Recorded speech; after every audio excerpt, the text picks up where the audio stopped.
She walked into the wrong prep room at the wrong moment, and the man sitting at the center table looked at her the way someone looks at a window in a burning building, like she might be the last useful thing in the room. Astrid Lowry didn't notice it immediately. She was running 20 minutes behind on 4 hours of sleep, carrying an overloaded tote bag and a courthouse cart coffee that had already gone lukewarm, and her mind was 3 steps ahead doing what it always did, running the Arabic vocabulary inventory for the day's testimony, cross-checking the specialized legal terminology the prosecution had previewed in their morning brief. She pushed through the door, registered the occupants, and started to say, "I'm looking for room 4B. Then she stopped. The room held 4 people. A young federal prosecutor in a suit that cost more than her monthly rent, a second prosecutor in his mid-40s standing near the far wall with his arms crossed, a U.S. Marshal in her 50s leaning against the window frame, and a man seated at the table whose stillness was so complete it had its own gravity. Yusuf Taran. She recognized him from the case file photo. Syrian-American, 43, logistics contractor, the prosecution's key witness in a federal terrorism financing trial that had been 2.5 years in the building. He was supposed to testify in 38 minutes. He wasn't looking at anyone. He wasn't looking at anything exactly, but every 4 to 6 seconds, his eyes moved, just barely, just enough to track, toward the man standing near the far wall. The young prosecutor turned to Astrid. "This room is restricted. Who are you?" "Your Arabic interpreter for the day session. I thought this was 4B. 4B is on the 4th floor." He said it the way someone says a word to a person who should have read the sign. "This is Witness Prep 3. You're not supposed to be here. Please leave." Astrid picked up her bag from where she'd set it down. She started for the door. That's when she saw it clearly. Taran's left hand, resting flat on the table. His right hand curled in his lap, out of sight. His breathing was measured and deliberate in the specific way of someone who has been managing their own panic for so long they've turned it into a discipline. And every 4 to 6 seconds, those eyes moved, not at the prosecutor near the wall, at the prosecutor near the wall's left jacket pocket. Astrid stopped walking. She stood with her hand on the door frame and told herself it wasn't her problem. She was a court interpreter. She translated words. She had been translating words in federal courtrooms for 9 years, and she was good at it, and the work was clean and bounded, in ways that the work she'd done before it had never been. She had spent a significant amount of effort building a life that was clean and bounded. "Is there something else?" the young prosecutor asked. His name, she had gathered from the court docket, was Davis Holst, 32, fast-tracked, the kind of record that came from being very smart in rooms that had rewarded his particular brand of certainty at every stage. He was looking at her with the expression of someone who had already made a decision and was simply waiting for her to execute it. She looked at Taran once more. His eyes had tracked again. 4 seconds, 5. "He's not having a panic response," Astrid said. "He's watching someone." Holst's expression didn't change exactly, but something in it sharpened. He's a witness experiencing pre-testimony stress, which is well within normal parameters. "Thank you for the observation." "Mr. Taran." She said it in Arabic, quiet, just his name, nothing else. The man at the table went absolutely still. Not the stillness he'd been holding, a different kind. The kind that happened when someone heard something in a frequency they recognized. "Ma'am." Holst's voice had changed register. "I need you to leave this room right now." The U.S. Marshal by the window pushed off the wall. She had a face built for patience and a body language that communicated she had seen most of what could go wrong in a federal courthouse and had developed specific opinions about it. Her name tag read Cial. She looked at Taran, then at Astrid, then at Holst. "Give her a minute, Mr. Holst." "Sergeant Seal, she's a court interpreter. She has no business." She just got a response from a man who hasn't made eye contact with anyone in this room for the last 40 minutes. Seal's voice was even, unhurried. "I'd like to hear what she has to say." Holst's jaw went somewhere complicated. He looked at the second prosecutor, the man near the far wall, who hadn't spoken yet and whose expression Astrid was very carefully not studying too obviously. Then he looked at Astrid with the expression of someone granting a concession they fully intended to reverse. 2 minutes. What Astrid knew about Yusuf Terran from 2 minutes of observation, she could not explain to anyone in that room without explaining things she had no intention of explaining. She knew it the way she knew a lot of things that lived below the line of what she discussed at dinner parties or wrote on standard employment forms. 4 years of reading human behavioral signals under operational conditions left marks on the way you processed a room. Marks that didn't wash off even after 9 years of trying to fold them into something quieter and more useful. She stood near the table without sitting. She didn't look directly at Terran. She looked at the tabletop between them, and she said in Arabic, conversationally, as if commenting on the weather, "You've been trying to tell someone something for a while." Terran's breathing changed. "You don't have to confirm that," she said. Still in Arabic, still at the same quiet register. "I'm just going to be in this room for 2 more minutes, and I thought you might want to know that I noticed." "What are you telling him?" Holst said from somewhere behind her. "Nothing yet." Then back to Terran lower. "The man near the window, what is it about him?" One word. Terran said it in Arabic so quietly she almost missed it. She translated without being asked. "Knife." The room went silent. Seal crossed to the door in 3 steps and positioned herself between it and the second prosecutor before Holst had finished processing what he'd heard. The second prosecutor, whose name badge read Randall Stipe, did not move. His expression remained neutral in the specific way that neutral was a choice rather than a default. Holst said, and then stopped, because Seal had already keyed her radio. What followed was not orderly. Federal courthouses were built around the premise of orderliness, and when the premise failed, the building itself seemed to exhale something held too long. Stipe was escorted out through a side corridor by 2 additional marshals inside of 4 minutes. Holst stood in the corner looking at the place Stipe had been standing, jaw working, doing math he didn't like the look of. Astrid sat down across from Terran, not because anyone told her to, because the room needed someone to do it, and she was the only one who could. She didn't use the technique immediately. She sat. She set her coffee down. She let the room settle into the particular quality of stillness that existed when a crisis had passed and left behind only the shape of itself. Then she said in Arabic quietly, "You've been holding this for 3 days." It wasn't a question. Terran looked at her for the first time since she'd walked in, and something in his face shifted, not opening exactly, but unlocking. The lock had been there a long time. She could see the shape of it. "They said I could trust the people in this building," he said, in Arabic, in the slow, careful diction of someone choosing each word with both hands. "I wanted to trust them, but then I saw his hands." "Tell me about his hands." He told her. It took 11 minutes. When he finished, Astrid sat with the information for a moment, understanding its weight, and then she looked up at Seal, who had come back into the room and was standing 3 feet away with the patient, watchful stillness of someone who spoke no Arabic and had spent the last 11 minutes reading body language instead. "I need Judge Bledsoe," Astrid said. Seal nodded once. She'd already been thinking the same thing. Holst found them in the hallway outside the prep room, phone in hand, looking like a man who had been making a lot of calls in a short period of time and was running out of ways to explain what had just happened. He fell into step beside Astrid without being invited. "Tell me how you did that," he said. "I asked him a question in Arabic. That's what interpreters do." Holst stopped walking. Astrid kept moving. "Stipe's credentials came back clean," he called after her. "Personal file is pristine, 19-year record. I personally reviewed his security clearance documentation 3 weeks ago." Astrid paused. "When was the file last updated?" "A beat, 3 weeks ago." "Before you reviewed it." "Another beat, longer." "Who would have access to update a federal prosecutor's personnel file?" Astrid asked, not rhetorically.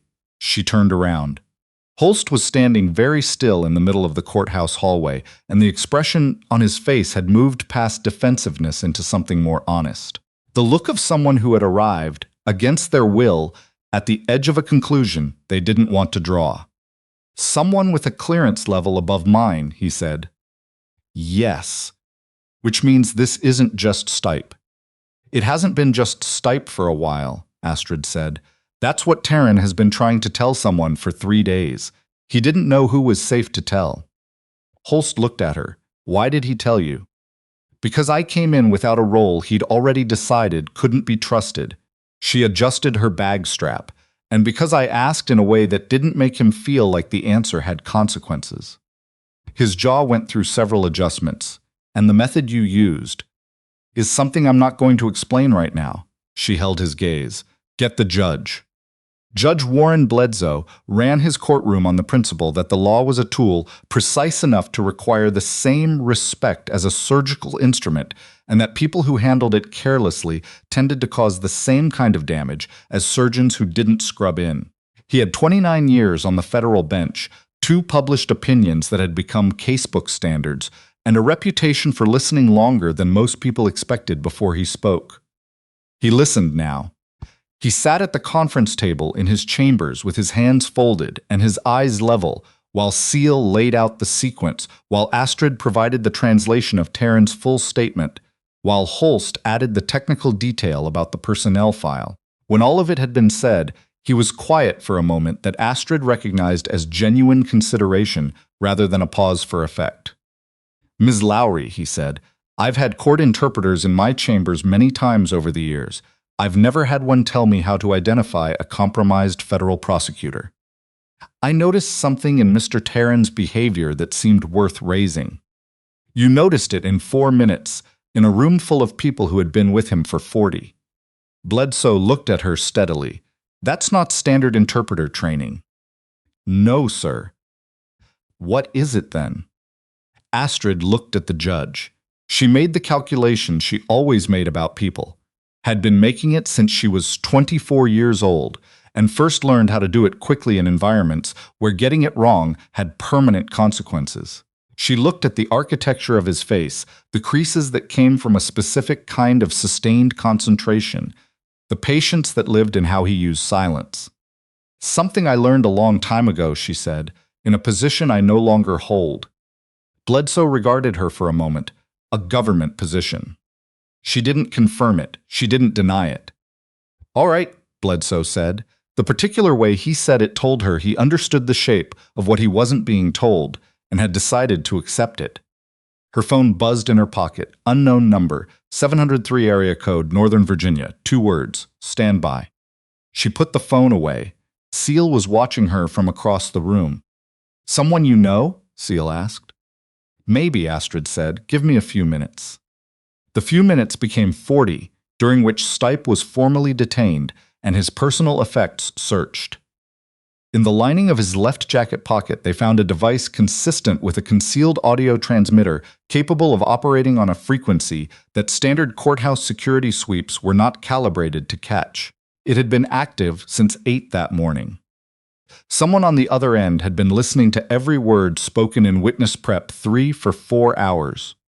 The implications of that took about 30 seconds to land, and then the room went very quiet while people began doing the math on what had been said in those 4 hours and what it meant for the people who had said it. Holst sat down in one of the chairs against the wall. Not a dramatic collapse, just a man who had decided standing was taking more effort than the situation required, and who was working through something internal that hadn't resolved into words yet. The woman who came through the side corridor door 20 minutes later was not who Astrid expected. She was in her 50s, gray-streaked hair cut close, a suit that suggested function over impression, carrying a case file of the specific thickness that came from something accumulating over a long time. She stopped in the doorway and looked at Astrid with an expression that had several layers, layers Astrid had seen before, years ago, in conditions she rarely let herself think about directly. Dr. Austin, Astrid said. Dr. Lila Austin closed the door behind her. I've been embedded with the task force for 3 weeks, she said without preamble, which was consistent with how Astrid remembered her working. We had intelligence that the network had inserted an asset into the legal team. We've been trying to narrow the field. Stipe has been on a secondary watch list, but we couldn't establish direct connection without compromising the source. She looked at Astrid. Taryn was the source. He was trying to communicate through the testimony. We didn't know the signaling method he'd developed on his own. He'd worked it out outside established protocol because he'd identified the surveillance risk before we had. Austin set her file on the table. He was waiting for someone who would understand what he was doing. Astrid looked at the wall and thought about Taryn's eyes tracking that jacket pocket. 4 to 6 seconds. Measured. Patient. 3 days of measured patience, while people in this building had conversations they didn't know were being broadcast. Bledsoe, who had been standing near his desk through all of this, spoke for the first time since Austin had entered. Dr. Austin. The trial. Proceeds. Delayed by 3 hours. New co-counsel is being requested from the U.S. Attorney's Office. Taryn's testimony is intact. The content is uncompromised because he communicated nothing of operational value through verbal means until this morning. Austin paused. He was very careful. He was, Astrid said quietly. Bledsoe looked at her. Something had shifted in his expression over the last hour. The evaluative quality was still present, but it had been joined by the particular gravity of a man who has revised a significant portion of his morning's assumptions and is deciding what to do with them. Mrs. Lowry, he said, for the record, what you did in that prep room, what you identified, and the method you used to establish enough trust to get Taryn talking, that's going into the incident report. Your name is going into that report. The relevant people will read it. He held her gaze. Your name deserves to be attached to what you did today in a form that doesn't disappear.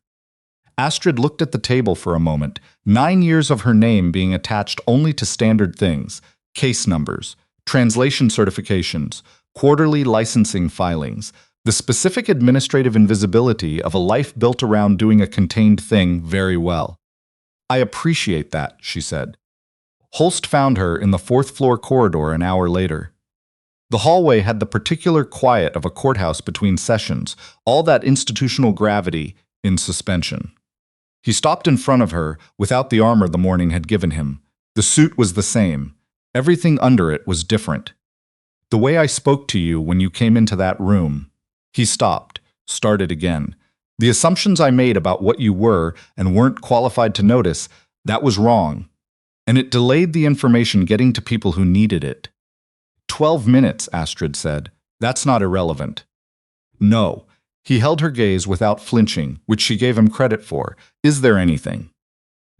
You can make sure that the next time someone tells you something doesn't add up, you don't spend those 12 minutes performing certainty about things you don't actually know. She said it without heat, which she suspected landed harder than anger would have. That's what you can do. Holst was quiet. Then he nodded, just once, the way people nodded when they were filing something in a place they intended to keep. She watched him walk back toward the elevator.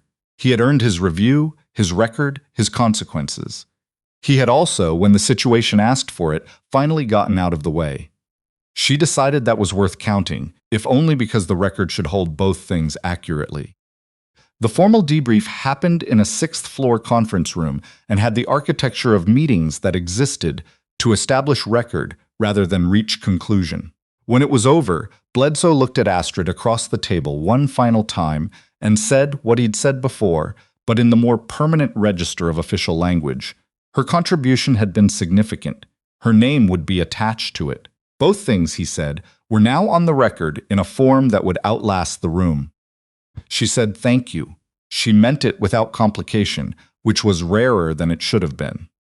Afterward, when the room had emptied down to just the two of them, Austin poured coffee from the machine in the corner, no better than the courthouse cart version, and set a cup in front of Astrid without asking, and sat across from her, and that was when the formal architecture fell away, and what was left between them was older and more complicated. You've built something real, Austin said. I have. The court work, the life you put together after Meridian ended. A pause. I think about what it takes to rebuild ordinary after the kind of work we did. You're still in it, Astrid said. Some of us don't know how to do the other thing. Austin looked at her cup. The program is dormant. The administrative reasons for that haven't changed. But the methodology is under review, and there are people in the building who believe what we built didn't stop being necessary just because we stopped funding it. She met Astrid's eyes. There's a source. Connected to the same network Stipe was part of, in a position that requires careful handling. Someone with the specific profile the program developed: medical background, behavioral training, language capability. One case, Astrid said. One consultation. Non-negotiable conditions, in writing. Austin didn't hesitate, in writing. And Taryn, Astrid set her cup down, he's going to need real support after the trial. Not a bureaucratic wellness check. Actual sustained care from someone who understands the specific kind of weight he's been carrying. She held Austin's gaze. That's where this starts. Austin was quiet for a moment. Something in her face shifted, the calibrated quality loosening by a degree or two. I'll make it happen. In writing. The corner of Austin's mouth moved. You've gotten harder to negotiate with. 9 years of federal court preparation, Astrid said. You learned to put the important things on the record. She caught the 5:47 train. Window seat, left side of the car, and the city gave way to the greener, slower landscape of the Baltimore corridor in the late afternoon light, and she let herself be still for the first time since she'd pushed through the wrong door that morning. She called her sister. Ordinary conversation, their mother's upcoming birthday, a pipe leaking under the kitchen sink, whether weekend plans were still on. Her sister said she sounded tired. She said she was, a little. She didn't say anything else about the day, because most of it would never be something she could say, and the part that could be said wouldn't make sense without the part that couldn't. She looked out the window. She thought about Holst's face at the moment he understood that certainty and accuracy were not the same measurement. She thought about Seal's patience, the kind of competence that didn't require an audience and was better for it. She thought about Bledsoe saying her name deserved to be attached to what she'd done today. She had built 9 years around the bounded work of language, the precise, necessary, chronically underestimated work of giving people access to rooms that would otherwise stay closed to them. She was good at it. She intended to keep being good at it. She was also the person who had read a man's eyes from 8 feet away and understood what he was asking for before he had the language to ask. Those weren't different versions of herself. They were the same person with a wider range than she'd been allowing herself to use, and today the range had opened, and something in her chest was still running at the frequency of that. The train pulled into the station. She stood, gathered her bag, and walked out into an ordinary Thursday evening.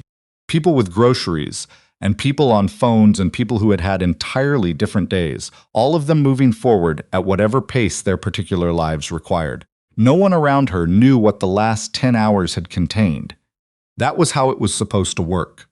The work that prevented the thing people never knew about was supposed to be invisible. You didn't do it so that people understood. You did it so their ordinary evening could remain ordinary. She was one of them. She was also something more. Both of those things were true simultaneously, and she was done pretending one of them was more honest than the other.